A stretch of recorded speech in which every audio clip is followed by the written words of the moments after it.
Hello students, welcome back to Shubham lecture channel. तो student, इस video में हम 12th केमिस्ट्री के एक और इम्पॉर्टेंट न्यूमेरिकल को सॉल्व करेंगे।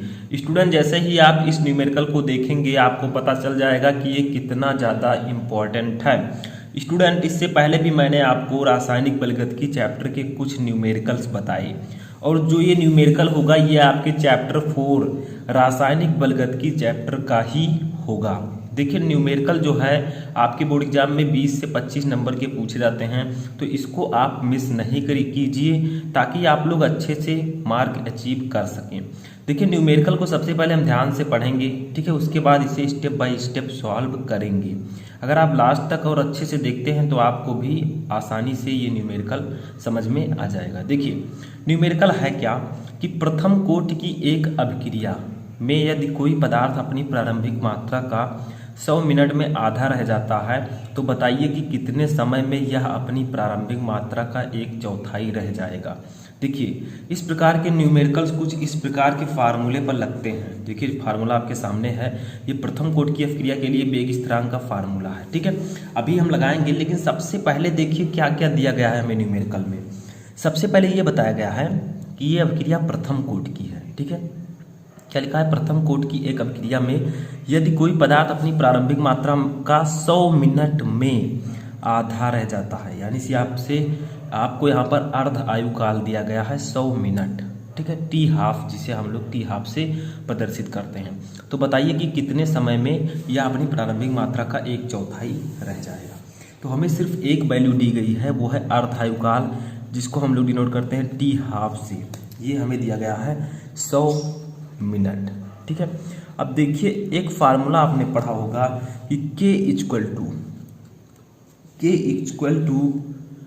0.6932 अपान टी हाफ, यानी कि सॉरी यहाँ से लिख देता हूँ टी हाफ, ठीक है।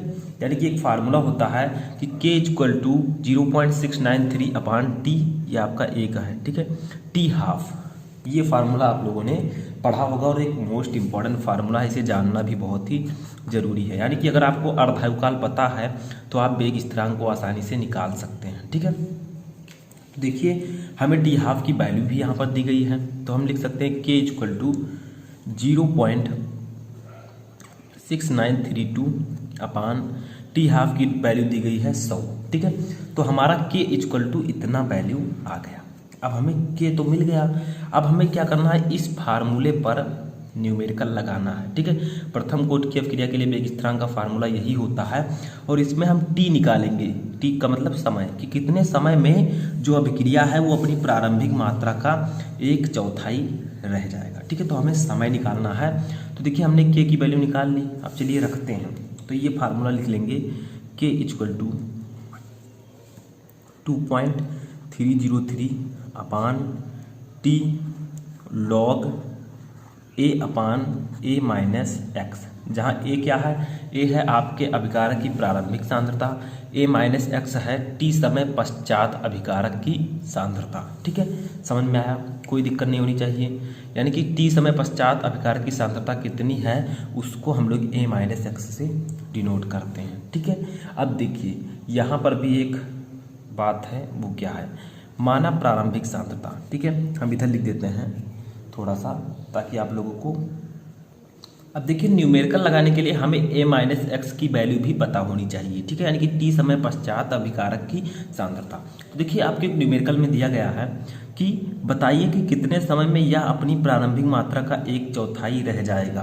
तो आपको करना क्या है, मान लेना है, माना पदार्थ की, ठीक है, पदार्थ की प्रारंभिक मात्रा,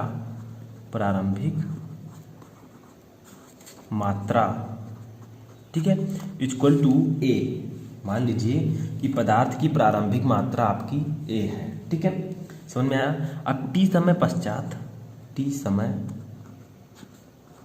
पश्चात बची हुई मात्रा आपकी a minus x equal to कितनी हो जाएगी बताइए, टी समय पश्चात आपका कहा गया है कि 1/4 रह जाएगा। तो हम करेंगे क्या, a का गुणा कर देंगे 1/4 से, यानी कि प्रारंभिक मात्रा का गुणा हम लोग कर देंगे 1/4 से, ठीक है। तो a इंटू 1/4, तो यहाँ पर a माइनस एक्स की वैल्यू आ जाएगी a/4, ठीक है, यानी कि प्रारंभिक मात्रा का 1/4, ठीक है। तो a माइनस एक्स की वैल्यू आपकी आ गई a/4। अब हम लोग इस जो फार्मूला मैंने लगाया है इस पर इसकी वैल्यू रख देते हैं, ठीक है। समझ में आ रहा है। अब देखिए k की वैल्यू मैंने ऑलरेडी निकाल रखी है, ऊपर देखिए ये जब मैंने अर्धायुकाल निकाला था, ठीक है, तो k की वैल्यू इतनी आई थी, तो हम लोग डायरेक्टली इतना लिख देते हैं 0.6932/100 इक्वल टू ये अब हम लिखेंगे 2.303/t, समय हमें निकालना है, लॉग एक आपका a ही रहेगा और a माइनस एक्स की वैल्यू अभी मैंने निकाला है, देखिए कितना a/4, ठीक है। तो अब हम लोग लिख देंगे a/4। अब देखिए अब इसी को हमें सॉल्व करना है, बस हमारा आंसर आ जाएगा 0.6932/100 equal to 2.303/t into log a/a/4 है, तो a के नीचे 1 माना जाएगा, ठीक है। तो a/1/a/4, अब a का गुणा करेंगे हम 4 से, तो आपका आ जाएगा 4a का गुणा करेंगे 1 से तो a आ जाएगा, यानी कि जब आप इसको सॉल्व करेंगे तो 4a/a आ जाएगा, ठीक है। अब हम करेंगे क्या, इसको हम इधर उधर कर देते हैं, क्योंकि हमें t निकालना है तो हम इधर ले जाते हैं, कैंची गुणा कर देते हैं, तो आपका ये हो जाएगा, इधर t कर देंगे तो t इक्वल टू, ठीक है, 2.303 इंटू ये 100 भाग में इधर आएगा तो गुणे में हो जाएगा, अपान ये इधर ऊपर है इधर आएगा तो नीचे आ जाएगा 0.6932 इंटू लॉग a से a कट जाएगा तो आपका बचेगा log 4, ठीक है। समझ में आ रहा है, समझ में आना चाहिए, बहुत ही सिंपल है, ठीक है। अब देखिए t इक्वल टू आपका a कितना आ जाएगा, तो इसको आपको सॉल्व करना है, ठीक है। तो देखिए इसको आप कीजिए क्या, ये 2.303 है, यहाँ पर हम क्या करेंगे, इस पॉइंट को अगर 2.303 को 100 से गुणा करेंगे तो आपका आ जाएगा 230.3 अपान 0.6932 इंटू लॉग 4 को हम लोग लिख सकते हैं 2 log 2, log 4 को हम लोग लिख सकते हैं 2 log 2, यानी कि 2 इंटू log 2 आराम से हम लिख सकते हैं, ठीक है। अब देखिए t इक्वल टू आपका आ जाएगा 230.3 अपान 0.6932 इंटू 2 इंटू लॉग 2 की वैल्यू होती है 0.3010, ये होती है लॉग 2 की वैल्यू। याद रखिएगा कि लॉग 2 इक्वल टू होता है 0.3010, ठीक है, याद रखिएगा, ये आपका एक पॉइंट है। अब देखिए आप कीजिए क्या, इन तीनों को आपस में गुणा कर दीजिए, क्योंकि ये गुणे में है, ठीक है। तो ऊपर का तीनों गुणा कर दीजिए तो आपका आंसर जो आएगा t इक्वल टू, तो गुणा करने पर आपका आएगा इन तीनों का आपस में जो आपका आंसर आएगा वो आएगा 138.641, ठीक है। इतना जब आप 230.3 का 2 से और इसका 0.3010 से गुणा करेंगे तीनों का तो आपका इतना आंसर आएगा अपान 0.6932, ठीक है। अब इन दोनों का भाग कर दीजिए, इन दोनों का भाग करेंगे तो आपका फाइनली जो आंसर आ जाएगा वो आएगा t इक्वल टू 200, यानी कि 200 मिनट, ठीक है। तो ये आपका सही आंसर होगा। तो इस प्रकार से आप इस न्यूमेरिकल को आसानी से सॉल्व कर सकते हैं। देखिए क्वेश्चन में जो आपका था कि प्रथम कोटि की एक अभिक्रिया में यदि कोई पदार्थ अपनी प्रारंभिक मात्रा का 100 मिनट में आधा रह जाता है तो कितने समय में यह अपनी प्रारंभिक मात्रा का 1/4 रह जाएगा, तो ये 200 मिनट में अपनी प्रारंभिक मात्रा का 1/4 रह जाएगा, ठीक है। तो इस प्रकार से आपको न्यूमेरिकल सॉल्व करना है। इस न्यूमेरिकल के लिए आपको 2 फार्मूले याद रखने हैं विशेष रूप से।